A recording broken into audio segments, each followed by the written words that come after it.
दोस्तों, हमारे zodiac sign list में मंगल को दो राशियां प्रदान की गई हैं, मेष और वृश्चिक। मेष फाइटर की राशि है, रिस्पॉन्सिबिलिटी वाली राशि है।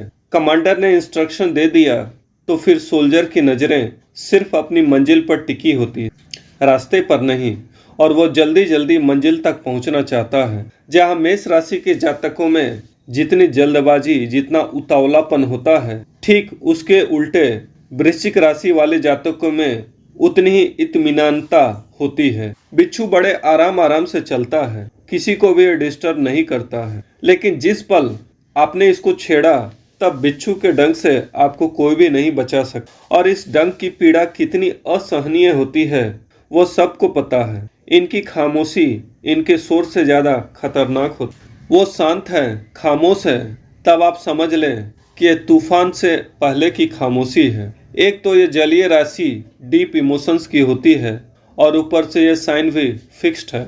जब कभी भी इन्हें लगता है कि इनकी सुरक्षा खतरे में है तब ये पर्सनल तरीके से रिएक्ट करते हैं। उनका यही बिहेवियर इनके डीप इमोशंस को दिखलाता है।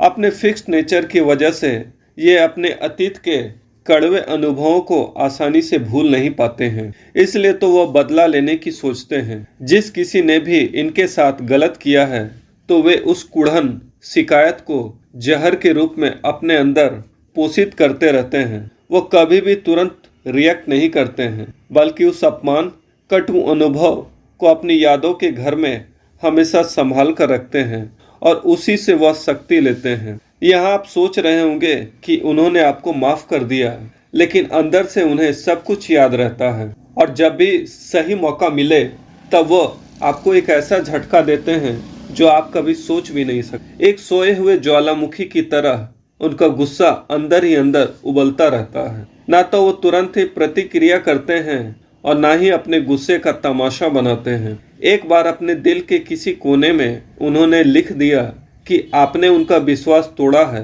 फिर वह उस बात को कभी भी नहीं भूलते। आपको लगेगा कि सब कुछ ठंडा हो गया है, लेकिन वो एक ही बार बहुत भयंकर तरीके से रिएक्ट करेंगे और उनका बदला हमेशा पर्सनल और प्रभावशाली होता है। उनकी ताकत उनके फिजिकल स्ट्रेंथ से ज़्यादा उनके मेंटल और इमोशनल सहन शक्ति में छिपी रहती है। अगर गलती से आपका पाला उनसे पड़ा है तो आपको हर तरीके से एनालाइज करेंगे, फिर आपकी कमजोरी पर प्रहार करेंगे।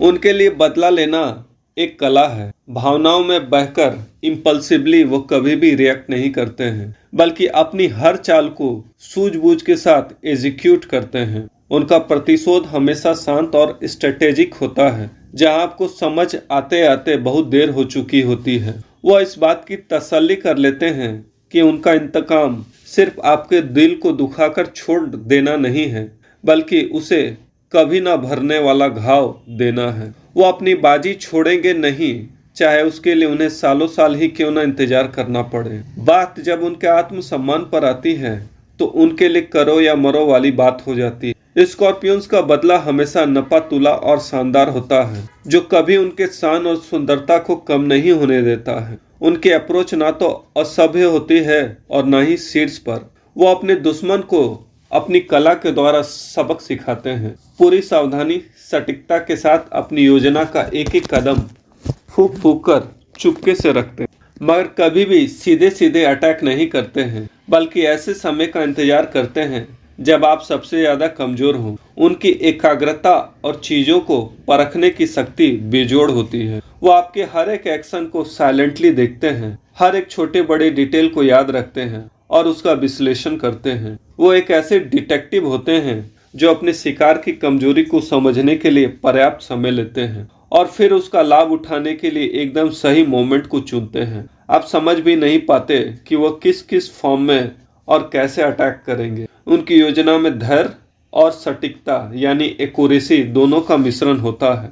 उनकी यही कला उन्हें खतरनाक खिलाड़ी बनाती है। उनका इंतकाम उनकी जीवन यात्रा का एक अभिन्न अंग है। उनका बदला इम्पल्सिव नहीं बल्कि कैलकुलेटेड होता है। शायद यही क्वालिटी उन्हें एक रहस्यमय और खतरनाक जीव बनाती है। हमारे ग्रहों के सिस्टम में चंद्रमा सुख शांति के कारक माने जाते हैं, जो वृश्चिक राशि में आकर नीच के हो जाते हैं। क्योंकि यह पाताल की राशि है जहाँ केवल गहरा अंधकार है। आगे क्या है कुछ पता नहीं, आगे सांप भी हो सकता है या उसका मनी भी। ऐसी अनिश्चित परिस्थितियों में चंद्रमा खुद को असहज महसूस करते हैं और नीच के हो जाते हैं। चंद्रमा इमोशंस के कारक माने जाते हैं और स्कॉर्पियंस काफ़ी इमोशनल होते हैं। ये लोग इमोशंस में बह जाते हैं और भाव आवेश जीवन के कई मोड़ पर गलत निर्णय ले लेते हैं और बाद में इन्हीं गलत निर्णयों के चलते वो उनको पछताना पड़ता है। ये लोग किसी की समझ में नहीं आते हैं,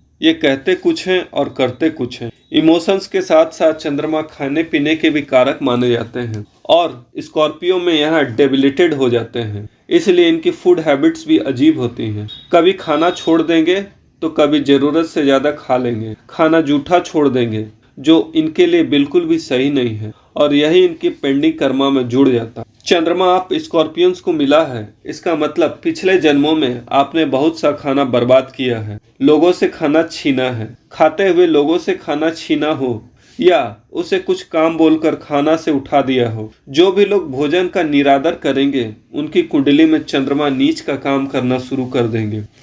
चंद्रमा को सही करने के लिए भोजन का सम्मान कीजिए, उसे बचाइए, उसे बिल्कुल भी मत फेंकिए। अमावस्या को जब चांद बिल्कुल भी नजर नहीं आता है उस दिन जरूरतमंदों के बीच खाना को बंटवाएं, गरीब जरूरतमंदों को खाना खिलाइए। इससे आप वृश्चिक राशि संबंधित समस्याओं से दूर हो जाएंगे। दोस्तों, अगर आपको हमारे चैनल का कंटेंट पसंद है तो कृपया इसे सब्सक्राइब कीजिए और साथ में बेल आइकन दबा दीजिए ताकि आगे आने वाली ऐसे ही ज्ञानवर्धक एवं रोचक जानकारियाँ आपको मिलती रहे। या आप भी अपनी राशि के बारे में डिटेल्स से जानना चाहते हैं तो भी आप हमारे चैनल को सब्सक्राइब कीजिए और बेल आइकन को दबा दीजिए। जय श्री राम।